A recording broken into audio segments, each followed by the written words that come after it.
Okay, so we've got a ton of interesting stuff to go through today.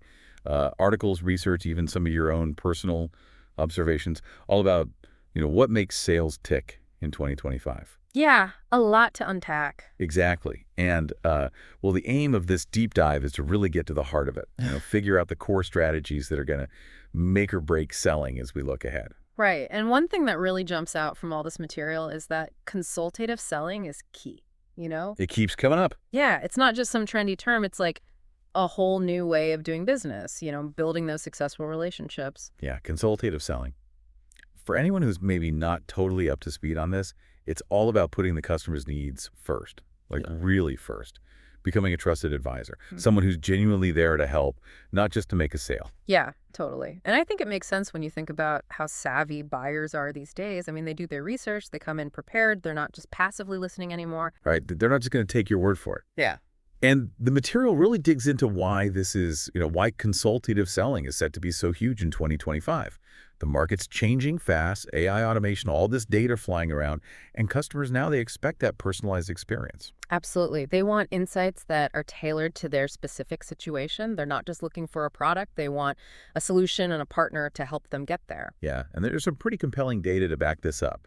HubSpot reports that something like 82% of B2B buyers would rather work with sales reps who act as consultants. Wow, that's a huge majority. It is. And it's not just a preference either. Companies that are using this approach, they're seeing real results, Yeah. higher close rates, better customer retention. It really does point to the future of sales. But, I'm curious, are there any industries where this might not be the case as much? That's a good question. Well, I think the overall trend is definitely towards consultative selling. Yeah, you're right. There might be some exceptions, industries where the products are really commoditized or the sales process is very transactional. Maybe a more direct approach could still work there. Right, so maybe it's not a one-size-fits-all kind of thing. Exactly. But I think even in those cases, understanding the customer's needs and offering tailored information is still going to give you an edge. It's more about the depth of the consultation rather than whether you have one at all. Got it. So let's look at some real-world examples.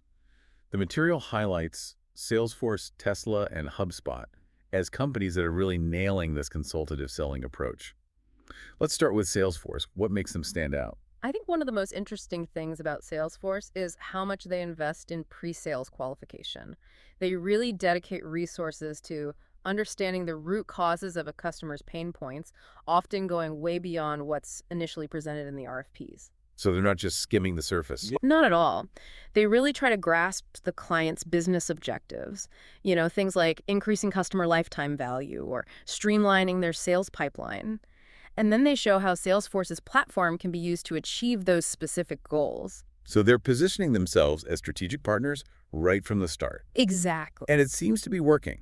They're consistently ranked as one of the top SaaS companies out there with annual revenues of over $30 billion. Clearly, this approach is resonating with their clients. Yeah, it's pretty impressive. Now, Tesla, they've completely shaken up the traditional car dealership model. Ah. How does that tie into a consultative selling approach? Well, by getting rid of dealerships, Tesla has created a more direct and ongoing dialogue with their customers.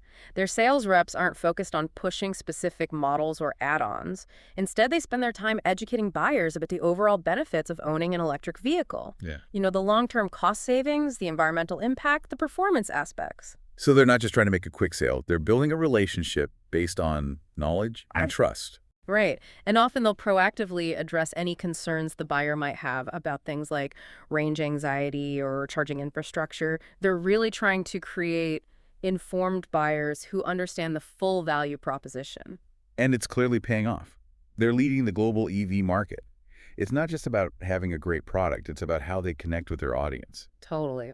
Okay, now HubSpot. They're all about inbound marketing. How do they incorporate consultative selling into their own offerings? HubSpot is a great example of practicing what they preach. They apply their inbound methodology to their own sales process. So instead of aggressive cold calling, they attract leads with valuable content. And when a prospect shows interest, their sales team does a deep dive into understanding their specific marketing and sales challenges. So they're taking the time to really listen and figure out what the prospect needs. Absolutely. Maybe the prospect is struggling to generate leads or their email campaigns aren't performing well. HubSpot will then tailor solutions using their suite of tools to address those exact pain points. So they're acting as consultants, helping the client improve their overall strategy not just selling them software features. Right, and with over 170,000 paying customers worldwide, it's clear that this approach is working. They've built a loyal customer base by focusing on delivering value and being true partners in their client success. So it all comes back to understanding those deeper customer needs and then showing how your product or service is the solution. Absolutely. It shifts the conversation from a transactional pitch to a collaborative effort to solve a problem. And that naturally leads to stronger, more lasting relationships. This all makes sense, but let's get practical. What are the actual steps someone can take to implement consultative selling? The material lays out a really helpful guide. The first step is all about research. Yes, research is crucial. You can't be a consultant without really understanding your client's world. So you need to use all the tools at your disposal, LinkedIn, to get a sense of their background and network industry reports to understand their market, and of course your own CRM data for any past interactions. So you're building a complete picture of the client, their company, their goals. Exactly. And it's important to identify who the key decision makers and influencers are within the organization. Okay, step 2 is about asking the right questions. And not just any questions, open-ended questions that get the prospect talking about their challenges and their aspirations. Yeah, the examples in the material are great. What challenges are keeping you up at night? How do you measure success in your current initiatives? These kinds of questions encourage dialogue and real insights. And that leads right into step 3, active listening, which is more than just waiting your turn to speak. Right, it's about really focusing on what the prospect is saying, both their words and their body language. It's about taking notes, paraphrasing to make sure you understand, and showing genuine interest. It's all about building trust by demonstrating that you value their perspective. Step 4 is where you connect the dots and present your solutions. Yeah. Now that you understand their needs, you can show how your product or service directly addresses them and helps them achieve their goals. Yeah, and this is a good time to bring in case studies or testimonials from similar clients who have seen success with your solution. Social proof is always powerful. And step 5 is strategic follow-up. This is more than just sending a generic checking-in email. Right. It's about sending personalized messages that recap your discussions, outline next steps, and offer additional resources that might be helpful. Like ebooks, webinars, articles, anything that adds value and supports their decision making. And finally, step 6 is all about measuring and optimizing. Tracking those key metrics like conversion rates, average deal size, and customer satisfaction, and then using that data to constantly refine your approach. Exactly. It's a continuous improvement process. You need to analyze what's working, what's not, and be willing to adapt based on data and feedback. This framework really takes consultative selling from an abstract idea to a concrete, actionable process. Yeah, something you can actually implement and improve over time. Now, we can't talk about consultative selling without mentioning a classic book on the topic, Spin Selling by Neil Rackham. It was published back in 1988, but it's still so relevant today. What makes spin selling so timeless is that it's based on solid research.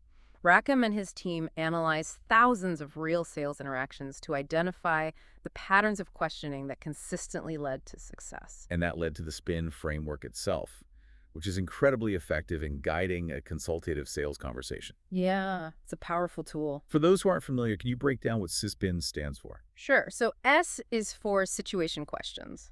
These are about gathering basic information about the prospect's current situation, and context P is for problem questions, which are designed to uncover the specific issues or pain points the prospect is facing. I is for implication questions, and these are key because they explore the negative consequences of those problems, which helps increase the prospect's desire for a solution. And finally, N is for need payoff questions, which help the prospect articulate the benefits of solving the problem. So it's a very deliberate way of guiding the conversation. You're not directly selling your product. You're asking questions that lead the prospect to recognize their own needs and the value of your solution. Exactly. And the research behind spin selling shows that this questioning technique leads to higher close rates, bigger deals, and stronger relationships with clients. It's a must-read for anyone serious about consultative selling. So as we wrap up this deep dive, it's clear that as we move towards 2025, consultative selling is more than just a good idea. It's essential for lasting sales success.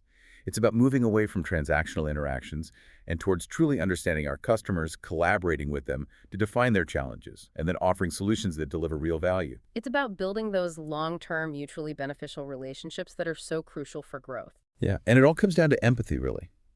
Taking the time to listen, to understand your customers' needs, and positioning yourself as a trusted advisor, not just a vendor. And frameworks like spin selling Give us concrete tools to make that happen. This has been a really insightful look at the future of sales, and it brings us to our final thought for you. Take a moment to think about the people or organizations you're trying to reach. How well do you really understand their challenges and their goals? What's one small change you could make in your approach today that would help you connect with them on a deeper level and ultimately achieve greater success together? Thanks for joining us for this deep dive. Thanks for having me. It's been great. Yeah, this was fun. Yeah.